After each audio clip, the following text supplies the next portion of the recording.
Hey, it's Robin here from D4H and the Bravo Zulu live stream. This event is going out live across all of our channels from LinkedIn to Twitter to X, Facebook, and YouTube. Thanks for tuning in. This is a live session, so you can ask questions as we go. We're joined today by Daniel Scott, and let's see if we can get Daniel up on screen. Amy's in the background again today, thankfully pulling the levers. Daniel, hey, welcome. Hey, Robin, thanks for having me. Thanks for coming on. So, Daniel's the founder of Theory into Practice, which is a coaching and consulting firm, but he also works for the City of Gilroy as their community resilience coordinator and has lots of other pieces of work he's going to tell us about, including his volunteering and emergency preparedness. What we're here today to talk about is public engagement. Daniel, can you give us like a quick overview of what that is? What is public engagement in emergency management?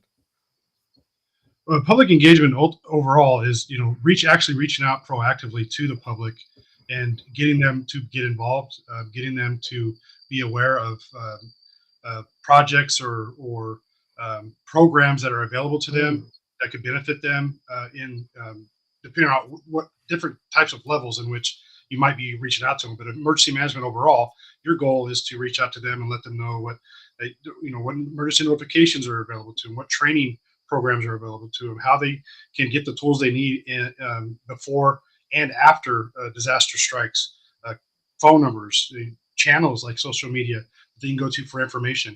Public information or public engagement is a proactive approach to getting everybody on the same page before a disaster takes place. Very good. And what's your background in this? What's your background in the community resilience? So overall, I've been in emergency management for 17 years. So as of this year, 17 years. And I basically started emergency management from the ground up. I had no experience in emergency management. I kind of came to it from first response and finding that there was a need there. And then having no knowledge of it, I gained that knowledge. I went looking for the information I needed to actually get better at the job. So 17 years of actually being and practicing emergency management. And over the last 5 have been my most proactive in community outreach, community resilience, trying to be the more public facing. I feel like emergency management, emergency managers overall, very reactive, very kind of hugging the wall, and it's mainly because where we are, we're wallflowers because of our positions. We may sit in different organizations or industries. So my goal is to I transition a little bit to being a more outward facing, to be more seen and more heard. During COVID, that was a huge thing because of everybody being split. How do you do that? How do you become, or how does one as an emergency manager become more outward facing? That's a great question. A lot of, like I said, a lot of emergency management takes place behind closed doors, in the office, writing plans that usually go on a shelf that nobody sees. So the how you become more forward facing and be seen and heard is actually taking the proactive approach of letting people know who you are, what you're doing, asking them to be involved, asking them to take part in what they're doing. These are things that I've done throughout the last 5 years when taking direct part in the communications office or public relations office of your organization or of your jurisdiction is huge. You'd be surprised at how many people don't even know an emergency manager not only is, but that they existed within their organization if they exist within their organization. And I think an emergency manager's main approach is to let them know that they exist, let them know what they're doing, how they're doing it, how they can get help in what they're doing. Usually a lot of what I do is initial response or approach to others is to ask them for help. Usually the guard goes down a little bit and the willingness to engage goes up because you're asking them for something versus telling them what they need to be doing, which I think emergency management heavily in the past is you need to do this, you need to do that, you should also do that versus, hey, I need your help in doing what I do. Yeah. And that really brings down the guard a little bit. And you open up that two-way exchange of communication, and you'd be surprised at how many resources are available to you that you didn't know about, like email lists, like newsletters, like Yeah. other events that you could be invited to actually tell people what you do. And are you talking there people being internal or the public? Both. I think it's very important. I mean, if you it's hard to let the public know what you do if your own organization, own jurisdiction doesn't know what you do. So Mm, it's a very important that you got to let your jurisdiction, your organization know who you are, what you do, and how you what you're doing benefits them, but also how they get involved. And then when that goes to be outward facing, that really comes for you're set at home. You know what you're doing at home. You can turn around and actually start serving the people in which you're supposed to serve. Now, an individual EM or public safety professional, they may be an in-house individual. They may be serving a particular organization, or they may be serving a very large jurisdiction like a town, a county, a state. So it ultimately benefits them to let everybody know what they're doing internally, so that you have that aid when you're letting people know externally what you're doing, and when you're requesting that assistance or requesting those that aid from the whether it be internal or external. But when you're asking people to do something, or ask people to trust you, they don't trust you if they don't know who you are. That trust is built over time, and if you just show up when an emergency happens, no one's going to trust who you are. They're not going to trust you in that moment. It's an ongoing relationship that has to be built. And I feel like the ongoing proactive approach to engaging on a constant basis is very important. we've a comment in there from Dean. I think Dean is in Canterbury, New Zealand. I think it's 10 a.m. there. Good morning, Dean. Building a community response for the community rather than having emergency management being done for them. It's a good point. I think, well, I mean, and I want to comment on that. I mean, ultimately, you want um, one of the things that when we really need to make a shift in emergency management is that we're always going to come into the rescue. That whatever we're doing, we're going to be the ones responding. It really does need to dial into why it's important that they learn how to respond. The community, the individuals. It boils down to their personal responsibility. You can't always relate. You can't always expect that outside help to come immediately. So I think it's important. New Zealand is one of the, I think, at the forefront of some of this. I actually was in Canterbury in New Zealand and went to one of their community engagement events. And the first slide in front of the whole hall of people in this community was, when it happens, nobody's coming for you. There is nobody coming. And they were driving home all of that piece of, if this, it's the Alpine fault there, if this Alpine fault event happens, effectively an earthquake, there's nobody coming. It will be completely overwhelmed. And amazing work being done in setting up communities with their own effectively self-sufficiency across in rural areas. One farm or home, stores the equipment, the generator, and everything else. Everyone else knows where to go and gather when this occurs. So it's amazing. Yeah, that's awesome. I mean, that's one of the things that I teach as well, is that it's not necessarily that help's not coming. I don't, but it's that help may not be coming depending on how big the situation may be. And you got to really expect that it may not be coming. And if it's not coming, that you're prepared and you know what to do to at least get you by until that help does come.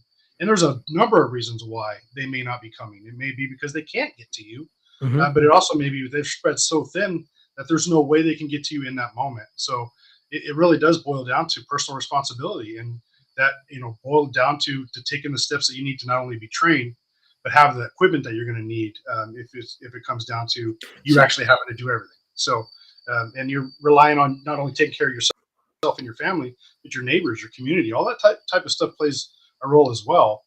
So it may be that help can't get to you. You're in California, right? I am in California. What for a member of the public in city of Gilroy? What's the number one? What's the messaging? What's the number one thing to be prepared for, or the top things, and how do you tell them to do that? What should they do? Well, in California, the monster under the bed is always earthquakes. But there are so many things that happen on a schedule, through here, but that are so much more public facing. You can see it happening, like flooding, storms, winds, fires. So it's an ongoing, and it's kind of, honestly, disaster and emergencies kind of have a season now to kind of what we prepare for. So what we do is we do have an outward facing campaigns on the time of year that it is. if there's certain events coming up that people need to be aware of. If there are storms or something to worry about, flooding's become an issue in the area. We're taking mitigative steps to alleviate flooding, but ultimately is to let people know, what resources are available to them beforehand, where they can go to get the resources they need, and if something was to happen, what they need to be looking for, like messaging and locations. Like if we open up shelters, and I mean, one of the biggest things we've experienced lately is cold weather.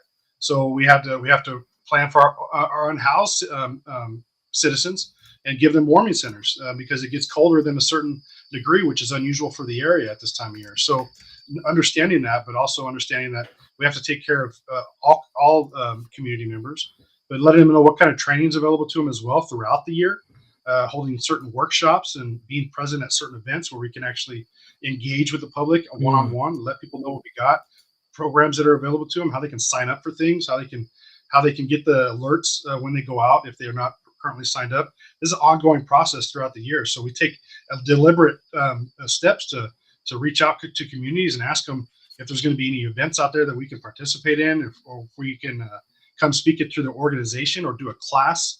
We do public, ultimately preparedness workshops where we'll go out into the community and do training on preparedness and basic steps, and leave with a lot of information that they can ultimately turn into resources available to them if things happen.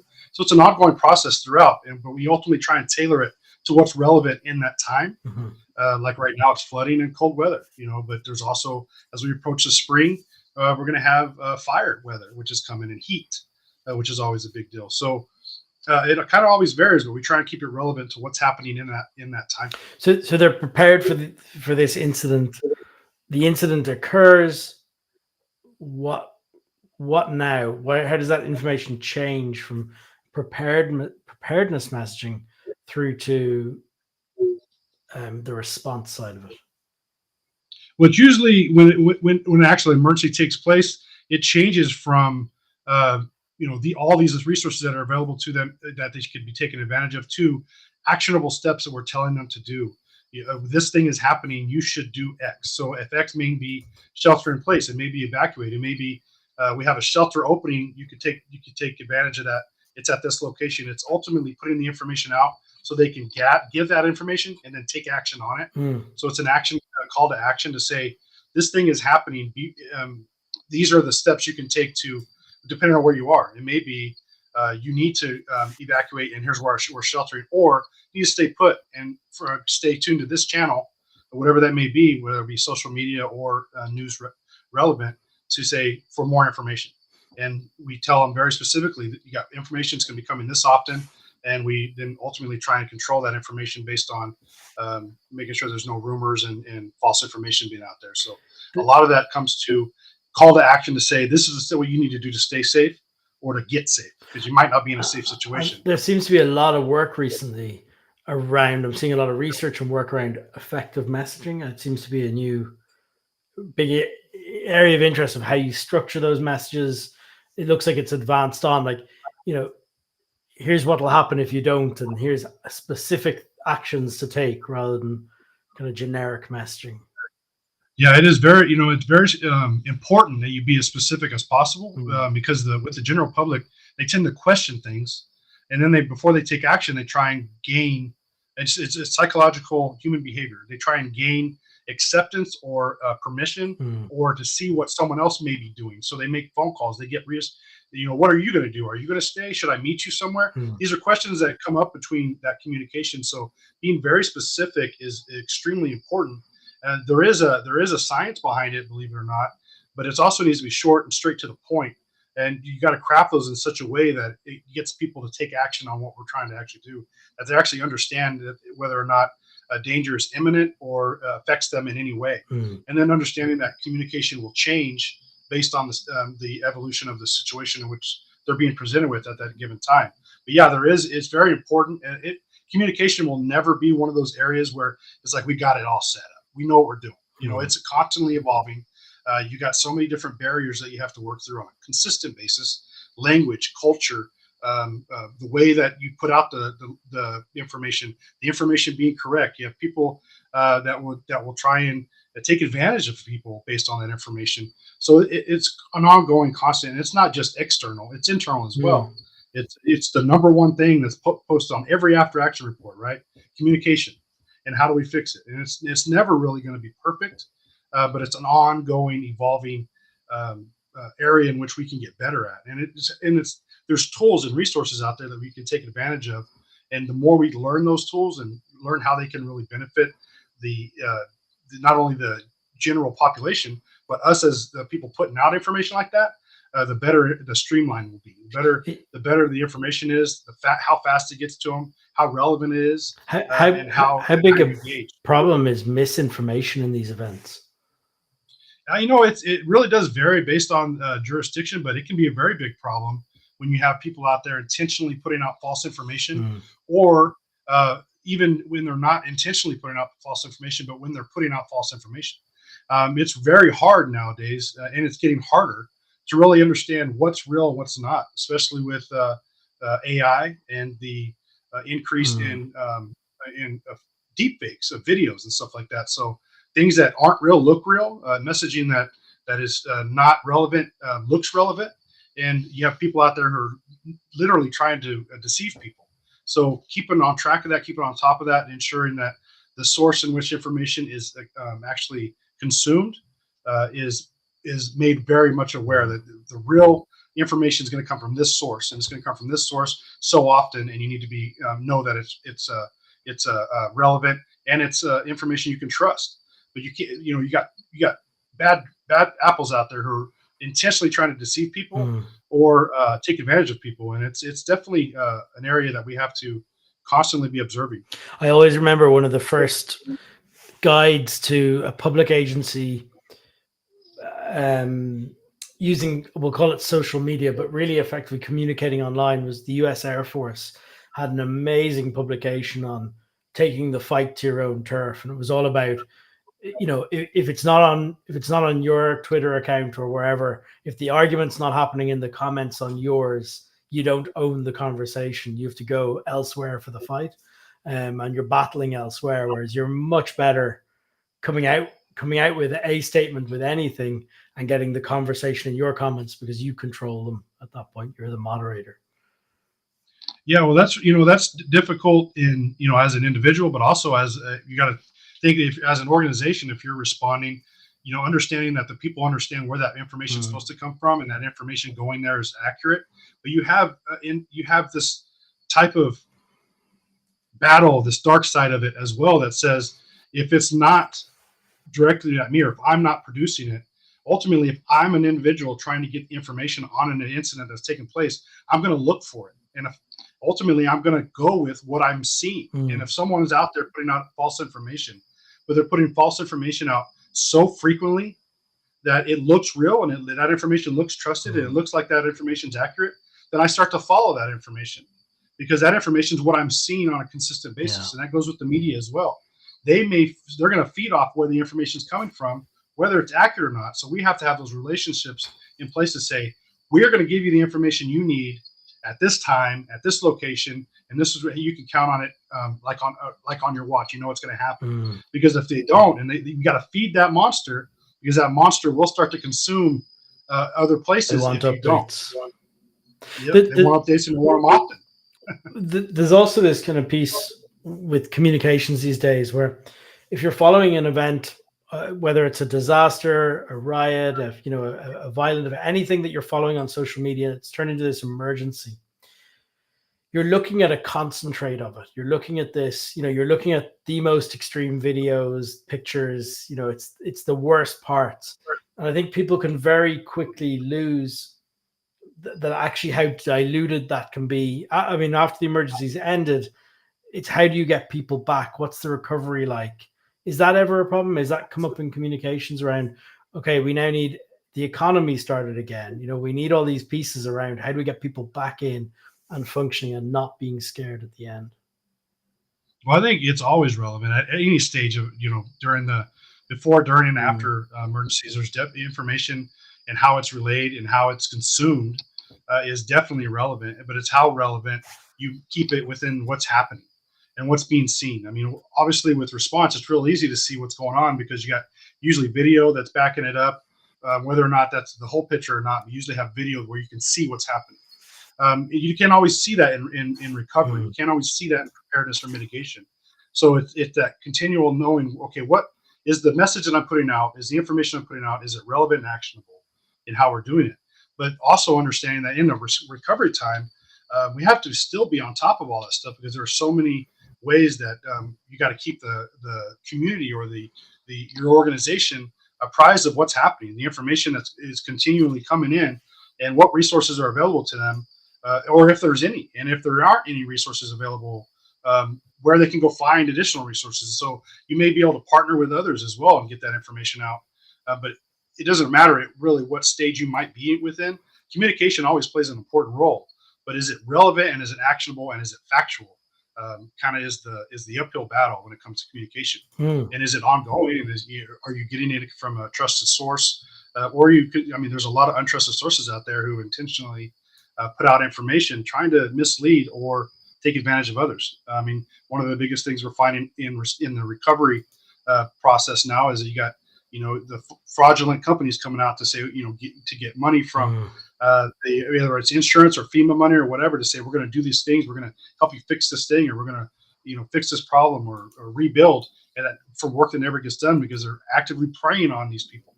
And that happens beforehand as well, but you have disaster chasers out there now that really are out there not to do good. You've mentioned technology a couple of times in there, and I know you run the alerting system for the city of Gilroy, right? I don't run the alerting system for them, but I help them with their alerting system. You help them with their I'm actually so just so you're to kind of know the setup of Gilroy is there's an emergency manager, and then there's me as the community resilience coordinator, and we sit side by side. So my goal is outward facing, his goal is inward facing. Okay. So my goal is to be outward reaching in what we do. His goal is inward, and then for the city overall. Makes sense. So what role does that technology play in there for you? I mean, how does that assist you? There's the obvious piece of mass communication, but what are the specialities or the pieces people might not think about? Well, I mean, you can use it in so many different ways, but when it comes to, for us, the way that it's utilized in emergency, but also just alerting for general information that's out there that could be relevant inside that situation, and where they may be able to find, sandbags in flooding, or cooling in heat weather, or a heating center in hot, in cold weather. It's ultimately putting out information. It may not necessarily need to be in a disastrous situation. It's letting people know that there are resources available to them, and then that ultimately can lead them to that bit of mass notification that we put out there to other resources that are available, where they can get more consistent, ongoing information. It could be training information, or just on overall education that is out in the community. Very good. The different kind of communication channels that you'd use. What are you doing? Text messaging? Do you phone people in a disaster? We use phone systems, emailing, texting, obviously, and then we do what we consider like direct marketing. Pretty much, I've started studying marketing pretty heavily over the last 4 years, and I think marketing plays a huge role in how we get information to the public and how we keep people engaged. So social media is a big role in how we ultimately engage the public on a consistent basis, and maybe putting information out there, letting people know of events that are there, specific places where we're going to be, or just asking if they have questions to engage with us there. So it's social media is taking a huge role in how we engage with the public, and understanding where specific members of the public like to engage. There is, believe it or not, age groups of where people like to engage at, and technology or platforms that were once used by younger have now evolved, not because not necessarily because they got tired of it, because they grew with the technology. Yeah. So the age when they started it, they may have been 25, but now they're almost 50. So that's the kind of thing that we look at. But as technology becomes new information, new platforms, what's the latest, right? You got to understand that it's usually the younger generation, and understand where they're at, how they engage, when they engage, how they like to consume content. Also, kind of dictates how we can put information out and engage with them in that area. Yeah. But also with email marketing. is huge. Letting people know to sign up for a newsletter or for to get information that is going to be community based, based off of an email that they can actually sign up for.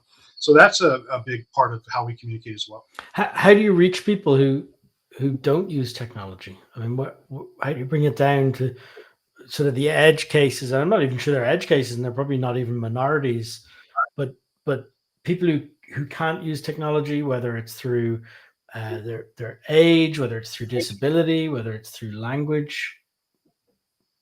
Yeah, so a large part of what we do, or what I do, is to really be engaging and reaching out intentionally to the at-risk community, the individuals that fall into those areas that you just mentioned, but also those who may intentionally or unintentionally not have access to those resources, and understanding why don't they have access to those resources? Are they choosing not to gain access, or do they not have access? And then figuring out how we can get that information to them in the time of need. And that may be as simple as a phone call, or we might have to go knock on their door. And understanding that and where they are and where they're located and the situation in which is presenting. It could be a language barrier as well, and understanding and partnering with other organizations that may be able to benefit or reach those specific languages or cultures very more specifically, so we can work directly with them, and then they can turn around and give the information to who's needed. And we have outreach communities as well, or organizations as well, that we partner with that intentionally go out into the community, and they have a specific demographic that they're after, and we give them information that they turn around and give to their demographic. So it's a very intentional process. If I can't reach somebody, I find somebody who can, and understanding that they're going to go out and reach them, and then I'm working with that individual or that organization who is intentionally going out and seeking that demographic. So it may be a Spanish-speaking organization, or maybe Islamic organization, or maybe Jewish, whatever it may be. They may not have trust for the government as well. So you got to understand, culturally, I may need to work directly with their leaders in their churches and in their organizations to build that trust, and then they turn around and give the information, or say, hey, we're working with them and you can trust them because, and give them the reasons why. So I may not be able to get to them, but I'm making relationships and partnerships with those who can. Do you have any examples of particularly successful engagement campaigns or initiatives that you've been involved in? Yeah, I think the most recent I can say, well, I mean, a couple of them, but the most recent is I actually partnered with the school district in establishing. They have multiple schools across the city, different age groups, different events, different ways in which we can approach and actually educate and get people involved. And so that has been very good as far as being able to get information out. Part of that system, I was actually given access to be able to put information out to the school system, which is amazing. And then another organization that is active throughout the entire county that we represent, and they go out very specifically into different jurisdictions throughout the entire county, and they go door knocking, they go and build relationships. They have events community wide that when it's a large event like that, we'll actually go and have a table there, or a presence at those events where we can talk to people.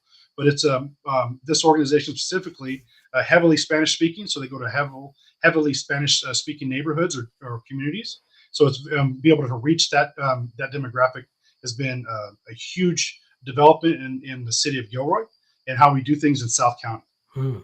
When you walk into the EOC during an emergency, as the sort of community resilience, community engagement piece, public engagement piece, what updates are you giving back into the incident? So are you giving them statistics, numbers, reach, activity you're seeing? What do you feed back in? It would be, for me, it'd be the activity that's taking place in the community, if any, what that activity looks like, and if there's any resources that we need to deploy out to specific areas. So ultimately, my goal is to be able to really help those who are at risk in areas that they, in that demographic, or for whatever reason may not seek help, or not know how to reach out for help. So my goal is to get information to them and resources to them that they could aid them in that situation. So my goal would be also to find out, okay, we have activity moving in this area. We've made notifications, which may be knocking on doors, and then if we've had any action taken based on that information, meaning evacuations or sheltering, or resources that we've had to directly go up and hand to them and say, this is what will help you in this situation. And most recently would be sandbag, being able to give people the sandbags and the sand that they need to protect their property that is in a heavily flood-ridden area, and information on how they can do an ongoing fixtures and stuff that we're doing ongoing as well that could potentially over time alleviate that flooding. Excellent. You must have to train with other agencies as well. So what's the interagency collaboration piece? How do you work? How do you engage? Do you exercise? Exercise is huge. I'm a big proponent of the exercising and training.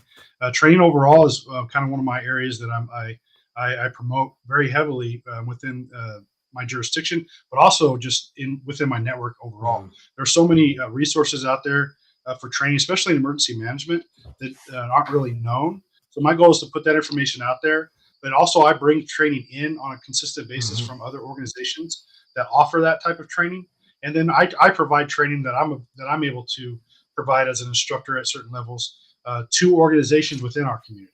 So a federal government or an active training curriculum of emergency management or response, they may not be able to go to the organization, but I can take the training, get certified as a trainer, go train that organization. So that's one of the areas in which I operate. Is like right now I'm doing CERT courses for specific organizations that want to have CERT trained individuals within their companies, and then we're doing overall community CERT training for the overall community who want to be trained and maybe potentially join the local CERT program. We also offer CPR and stop the bleed, psychological first aid, and just basic terrorism awareness training. But then there's training I bring in from different organizations like the National Disaster Preparedness Training Center out of Hawaii, or Emergency Management Institute out of Maryland, or TEACS out of Texas A&M. So there's areas in which we can bring training in. And then our own backyard with the local Cal OES, they have lots of training that they put on throughout the state. So there's training is huge. I mean, I'm a big proponent of it, and the more training we have, the better we're able to respond. But also the more we can actually help the communities that we represent. Excellent.